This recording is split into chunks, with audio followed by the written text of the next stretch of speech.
Hello, ladies and gentlemen. Welcome to the first episode of the Leo Effects for the year 2021. Holy cow, I never thought we would make it here. I'm sure a lot of you kind of thought the same. It's been one wild ride, hasn't it? Let's hope that 2021 is full of possibilities for everybody. But I would like to introduce my guest for this evening. This whole interview and everything that he has kind of been working on is geared around those kind of themes. So this is going to be a super special, super awesome episode. I'm very happy to introduce to you Andrew Edmunds, or Andy. Is it all right if I call you Andy? Either way, Ray, I'll take it either way. You got it, man. Cool beans. Cool. All right. Well, here we are, 2021. It's day one. Any big predictions for you as to what's going to be happening in this year? Well, first of all, I'm honored to be the number one guest coming out of the gate for this new year. All I can say is 2021, please bring back the fun, right? I mean, what a year 2020 has been. We want to put it behind us. And, there have been a lot of lessons learned at so many levels and so much struggle, but also, kind of rays of sunshine in between everything else. I mean, on the bad side, there was, really a lot of struggle from so many people, but at the good side, people were spending a lot more time with their families, sometimes to great opportunities to be able to do so. But sometimes, close quarters can create conflict too, right? So, Correct. it's just been so incredible in my work life and home life and all of it just combining. It's hard to find the dividing line from when work stops and life begins, because you're at home staring at your house all day long, and you look around the house, you go, wow, I need to fix that, I need to fix this, and it's never ending. So I don't know, words of wisdom for 2021. As you know, Ray, I was inspired to write this song, "Unring the Bell," and it really is a song that relates to people that have maybe faced a crisis and want to have a reset, right? So when I wrote the tune, it was more from a personal impact that had me create this song. But then when it was completed, I found that it was resonating with people, and to think about 2020 and how they want to unring that bell, man, and put it behind us, and be able to move forward with some hope. And so the song for me just captured many different themes of faith and hope. And it just reminded me, and it may sound kind of corny, man, but at the end of the day, the most powerful energy force in the universe is love, man, at the end of the day. And that just kind of came through in this song. And it came through in my life. And I just want to share that with people through this song and through the kind of a homemade video that I made. And we'll talk about it more of how it all came together, I guess, on that, Ray. But it was just kind of magical that someone else was editing this thing together. It was really crazy how it all came together. And now it's just really resonating with people. And I just want to share it with folks and get people to hear it and see it and share it. And, maybe give some people some hope. That's Hope is awesome. my word for 2021, man. There Hope, you right? go. Got to have hope. That's right. You gotta roll into it with, wide-eyed expectation and just do all you can do. Yeah, 100%. And, it's interesting how your life winds around into different chapters. And, in my role I'm film commissioner for Virginia, right? So I help people come to Virginia, make movies, television shows. And I got into film through being a musician. So the early part of my life, I was one of the lucky ones that I knew by the time I was 13 years old that I wanted to be a musician, right? I wanted to be a rock star. I was 13 years old. So I knew that pathway I wanted to go on. So there was no really discussion or confusion about what I wanted to pursue. So I went down that pathway at a young age. And then I did not become a rock star, right? I did a music video in the 80s and trying to, I was on MTV and trying to do all these things to get a record deal. But what happened was in the 80s is I met a lot of people in film production by doing this music video. So I became fascinated with film production world. So my life just took a left turn into film production. And I set aside my own creative dream as a songwriter to have a career in film, right? And work as a film commissioner. And a lot of amazing opportunities. I've worked with unbelievable filmmakers that everyone knows, from Spielberg and Clint Eastwood and Ridley Scott and Terrence Malick and some of the greatest filmmakers of our time. But what I found at this chapter of my life, that I spend my whole life helping other people realize their creative dream, right? And I'd set aside my own creative dream for so long. So now, through a kind of a traumatic and dramatic turn of events, it lit my fuse to get back into my own and pursuing my own creative dream again. So I'm just giving hope to people out there. Look, I'm an older guy, man. I've been around the block a few times, but it's never too late to kind of put your heart back into where your creativity has always been.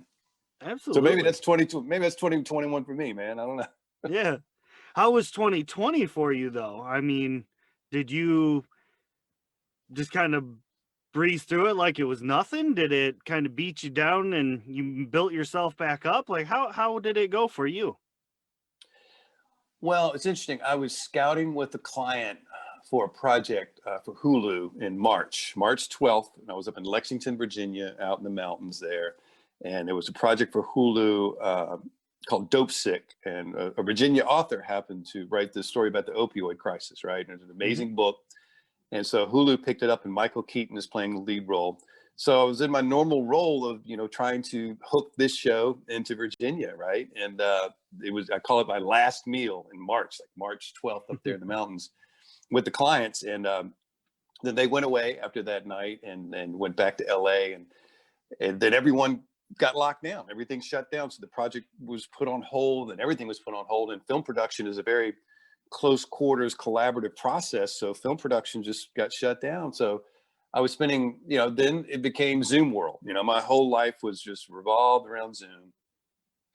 And a lot of my people in the film business were out of work. So I looked around my house while I'm on Zoom and said, well, look, I'll hire some of these movie carpenters to come in and do some renovations at my house during the pandemic, right? So I call it my coronations that many people did during 2020, right? Yeah, a lot of people did. So I was able to run my own kind of WPA project for a while and hire some movie carpenters to come in and do amazing work to my house, and did a great job there. So it was Zooming all day and until your eyes bleed almost, but just driving you crazy.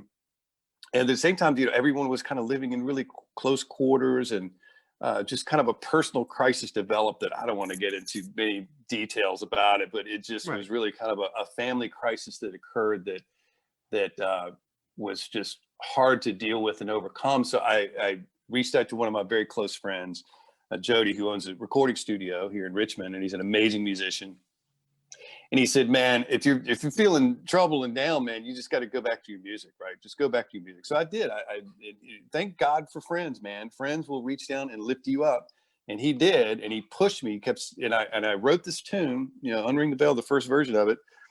And I sent him just a voice memo on my phone. I said, man, here's kind of the first version of this thing. What do you think? He said, it's great. You got to get in the studio. You got to do it. So he kept pushing me. So it was my friend that really pushed me. And then we went in the studio, and we brought this world-class mandolin player in, and dobro player, and just all these fabulous. Keith Horn plays bass. He played with Trisha Yearwood for like 7 years, and just amazing musicians that we know in our circle here in Virginia. And they all came in and just put their heart into this song. And then when we finished the track, we were like, oh my gosh, it just sounds so good. I'm not trying to, inflate my own art here or whatever, but it did turn out very, very well. But, and then Jody said, man, we got to send this thing to Abbey Road Studios in London to master the thing, so you can get the, the DNA of where all the history of Abbey Road with the Beatles and everybody else. So we did. We sent it off to Abbey Road and got the master back, and it just sounded so good. And it was just such a medicine for me too. It was just a healing process to get back into my art and to do this. And the message of the song just really resonated with people.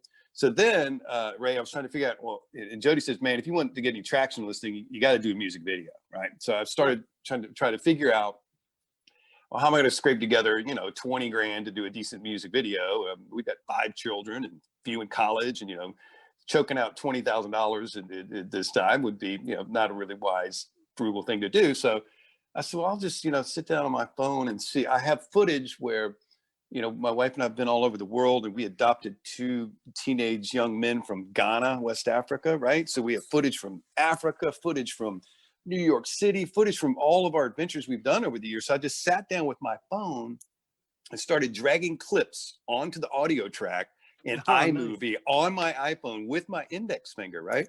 I started dragging them in, and all of a sudden a little narrative started to emerge, right? Because I've been working with filmmakers for so long. So I started editing this thing together, and a narrative in a few minutes started to emerge.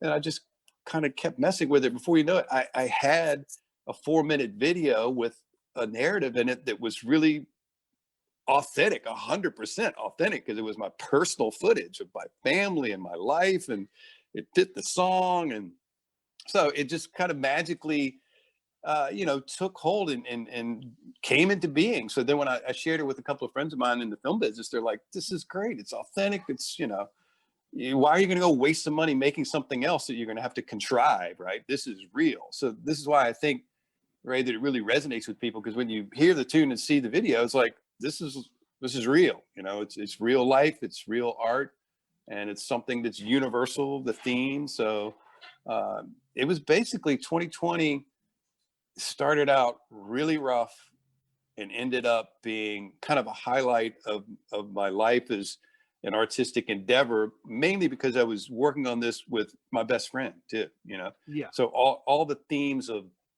faith, love, hope, all the heavy themes of life, man, just came together in this song. And so here I am, though. I have a really great career as film commissioner that I love, but I'm a songwriter, and I'm kind of torn between, I don't know, I'm in the second chapter of my life. Am I going to have another third chapter and start pursuing going back into music? But it's so hard to make a living as a musician these days. I'm not, you can't even play gigs right now. I have two nephews that went to Berkeley School of Music, amazing musicians, and they're living in Nashville. So they're trying to like piece it together now and make a living as a musician, which is super, super hard. So I just feel so bad for musicians. So I'm not at a stage in my life where I'm going to hop in a van to go around and support a record, and schlep around the country and do it. So I don't know. I mean, I'm just thinking, hoping that maybe we'll get some placement in TV or film or something where the song will find a place and some traction and sync licensing or whatever like that. That's kind of the path for me. So now did that song, Ray, and it's starting to get some attention out there with different publicists and different music supervisors and things like that, which is great. But I've inspired to kind of jump back into it. So I was just in the studio today with my friend Jody, and we're doing another tune. And I have a whole library of songs I've done over the years, but we haven't recorded them with the latest equipment. So we're in the studio now, working on a really great tune. I think it's going to be great. It's called All Weather Friends, and the phrase about fair weather friends that only stick with you when it's good, When but this is things are about good, yeah. this is all weather friends. Those are the friends, man, you want, that will stick with you no matter what. And that's what Jody is.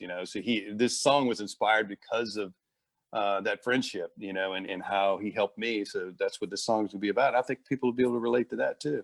Oh, for sure. Absolutely. Man, that's cool. And I watched your music video and I thought it was the coolest thing ever. Like that was a very good video. The song is great. How would you describe your sound? Like, do you kind of subscribe to a certain label, like a genre, or are you kind of a mix? It's interesting because the record industry wants you to go into a genre or a particular label to put yourself in a category to be able to market you. And I totally get that. But I've been influenced by so many different musicians over the years and bands that I'm hard to put myself in a category, because this particular song, Unring the Bell, because it has dobro, mandolin, some other instruments in there, it obviously leans toward contemporary country kind of direction. But the bands that I played in through my young life and everything were more like rock and roll, Southern funk, Southern rock. I mean, we played a lot from a band called Little Feat, which is kind of a New Orleans Southern funky band. It was a great band. And we played Steely Dan, and we played Tower of Power and Earth, Wind and Fire. So I was in a big horn band for a long time. We had a 4-piece horn section. So I was a big fan of like jazz fusion, Southern funky stuff, like even, you know, Leonard Skinner and that kind of Southern rock, you know, was into that.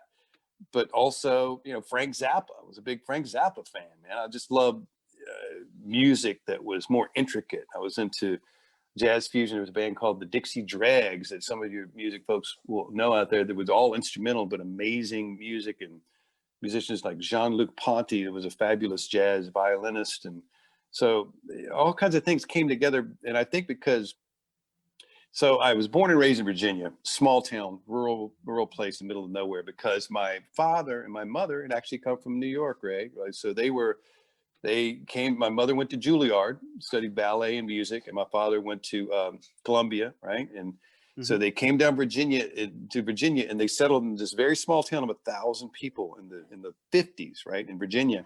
So to this small town, it was like aliens had come in from another planet when these people from New York, because they were these liberal New Yorkers coming to this small, racially divided town. And my father was, you know, very forward-thinking fighter for civil rights.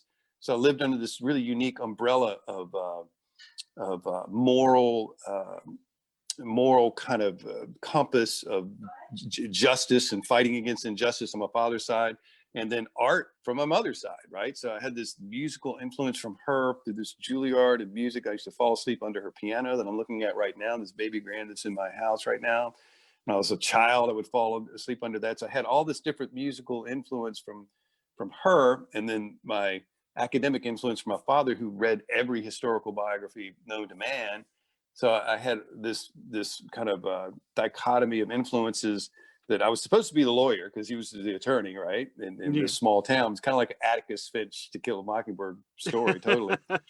And so I was supposed to be the lawyer, but of course I chose the easy path to be an artist, right? Yeah, there you go. So yeah, so I you know, went the music route, but I think that's how I got so many different musical inputs into my brain at a young age, hearing classical and jazz and R&B and everything, and just kind of went in there. And you know, now I'm trying to write really not to please any particular standard, other than we want to make good stuff, you know, that sounds good and that we enjoy as producers, you know, Jody, my friend, and I, and other people. That, because if we think that our standards are high enough, we just think other people will dig it too. Let's hope. We'll see. Yeah. And with that many inspirations and, you know, different levels, different layers of music going on, you know, you're definitely well on that track, in my humble opinion. So keep up that good work, you know. Is there a particular like line or part of Unring the Bell that just kind of like is your personal favorite? Well, you know, when you get to the last verse of the song, it just becomes the point where the hope comes in, you know. So, you know, the beginning of the song, it's you know, this, I like to say the song is set up like it starts with pain, it's fueled by friendship and love, and it ends in hope, you know. Hmm. And basically there's a lot of faith in there too, that the end of it, where, you know, thanks to his glory we write a new story to tell, right? So that's the thing about Unring the Bell, that through love you can find a way to unring that bell, you know, and you can write a new story regardless of what has transpired or what has created the pain, you know. Through faith, you know, through faith and love, you can write the new story. So that's kind of the turning point in the song for me, that really kind of shifts when people hear it too. That kind of is kind of an emotional section for them too. Right. So yeah. Well, that's awesome. That's very But good. I gotta tell you, the new song I'm writing on about friendship, Uh I just got a great line in it. It says, "The grass is always greener until you have to mow the lawn." huh. Isn't that the truth? Oh man, This could it be a good sounds one. like you're definitely on track to put out some really good stuff. I am weighted with bating breath. You know, this is you're doing great things, so I'm excited. Well, I appreciate it. You know, and it's so hard because it's such a crazy landscape out there for emerging artists. I just feel for artists that this is their only source of making a living. That, you know, through Spotify and all the different streaming platforms. I mean, you can have 1 million downloads and make, $97. I mean, how do you make a living? And unfortunately, young people, my kids, they just expect music to be basically free now. So Yeah. how are artists going to be able to continue to create unless you're already established and, you're Taylor Swift or something, and you get a gazillion downloads or whatever. It's just really hard to break out. So I don't really Hmm. have any expectations of great financial reward or anything. We're just trying to do good stuff and see what happens, and share with people and see if other people can dig it and share it and move it around and see if it can get somewhere. Because I just don't even see how. But I guess it's the obsession, Ray, with just being an artist. It's like you can't not do it, like you're so driven by it that you're going to pursue it. You're going to go over every obstacle to kind of get there just because you love it so much. And those are the ones that are successful over time, that you just don't give up. You just keep digging and digging and digging and refining and perfecting your art, and it'll find its way. It'll find its way. I do believe that. Yeah. Yeah, it definitely will. Do you think, speaking of, finding a way, do you think any of your songs may appear on one of those movies that you kind of oversee? Well, I don't think so. That'd be a bit of a conflict of interest for me. Yeah, since I'm helping them, get the movie done. But I do, through my career in film, I certainly have made a lot of friends in the industry, or all over the place, that hopefully I'll have an opportunity to at least get it listened to, and then see if there's a chance. It's such a crapshoot to get a song placed in a TV show or film, because first it has to be really good, and then it has to make it through a music supervisor, and then to a director to make sure the song fits thematically with whatever they're trying to do, right? And there's a million great songs out there, so all of those hurdles need to be jumped over to even get a shot at getting in a show or something like that. So we'll Mhm. just see. If I believe in timing. All this stuff and all the magic that happened for it to come together for me at this time and become the medicine for me personally, and all the little moments of faith that came together. I'm just trying to keep the faith and be positive, and something will happen with it. I do believe. Yeah. I mean, it's better late than never, and you're only as old as you feel, right? I That's mean, right, Ray. I'm down with that. I appreciate that. there's always time as long as you've got the passion and the drive. And it's like you said, you got to love what you do. And it really sounds like you do. So I think you're going to be in this for a while. I just can't stop now, right?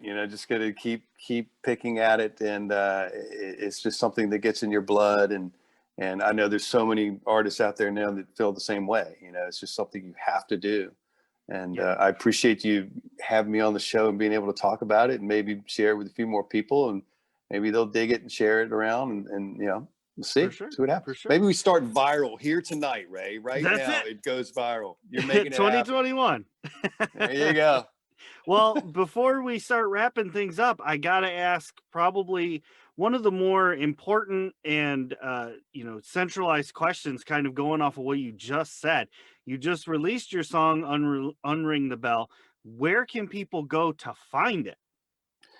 Well, it's interesting. You can go, I have a little website set up. It's unring2020.com. How about that? There you There go. So you go. if you go to unring2020.com, you can watch the video, and then it also has a link where you can go to all the different streaming services to download it, stream it, listen to it, whatever. And you can also you can make a little donation on the website if you want to kind of help support musicians that have been affected by COVID last year that are out of work. A lot of the studio musicians that have been working on the work that we're doing. This will help kind of pay for studio time and pay these guys for coming in and doing tracks, and other people around Virginia that are affected by this. So that's what the website is there for, as a portal to help people support us making more art, as Man. opposed to waiting for Spotify to send me a check for 17 cents. All right. I mean, doing something like that is phenomenal. That's just paying it forward, everybody banding together. So please, I encourage you to do that. We're all in this together. we got to help each other out. Do you have any socials yourself that you want people to jump over and check out? I'm Film Wolf on Instagram, right? Okay. I don't even have my Facebook page. I'll be honest with you. Since I watched The Social Dilemma on Netflix, I'm trying to like unwind from too much social media, which is That's fair. crazy. I'm in the midst of trying to promote my music, and like I'm unplugging from social media. It's kind of the opposite logic that one would do, right? But yeah, I don't know. But yeah, I through the website you can get to some of my contact information there and all of that. But I'm Film Wolf on Instagram. Not a whole lot of followers there on Instagram, but hey, I'm in the game. Just in YouTube, it's interesting, on my YouTube channel, you can see the music video that I did in 1985, Ray. My first music video that was on MTV. It's called Hard to Make a Living. How about that? There you go. And so you can see that it's very 80s, man. It was back in the days of spandex and big hair, which I had neither, right? And but it's a pretty cool song, and it's still kind of a timeless, really well done music video for back. So my life is like bookends. That's my music video from the 80s. And now I got one here in 2020 going into 2021. So it took me 30 some years. So I guess maybe another 35 years I'll do another music video, right? You never know, right? Yeah. Holy cow. 1985. That was the year Ray's brother was born, and Ray was still in diapers. So oh my gosh. Isn't that crazy? We'll set that one out there for everybody. All right, I got one last question for you. It's kind of a fun little would you rather, and we don't have to do it if you don't want to. It's nothing, we're not trying to blow your mind or anything like that. It's just a quick little fun just to see what your answer would be. I can't wait. Fire away, man. Cool. So based off of what we've talked about today with your song and your songs that are coming and your music videos and everything, this is kind of centered around that. So would you rather have a one-hit song that lasted many decades or an entire album that fizzled out in a month? One song, man. Just give me one that lasts decades. That's all it takes. I know a guy had one song built 3 houses, so that's all good there too. So yeah. And one song that I could have was a legacy for my children. That they will always be able to point to that. That's fine. Yeah, man. Them royalties, I tell you. That's right. Mailbox money, they call it, Ray. Yeah, Mailbox money. Well, thank you, Andy, for coming on the show. This has been absolutely amazing. It's been so much fun talking with you. You're an awesome guy. You got great music, great videos. There's huge things coming. I can feel it. So thank you so much for coming on today. Wish you the best in 2021 for you and your family, Ray. Thank you so much. It was an honor to be your first guest of the year. And maybe we'll revisit. Let's do January 1st next year and see what's happening, man. Okay.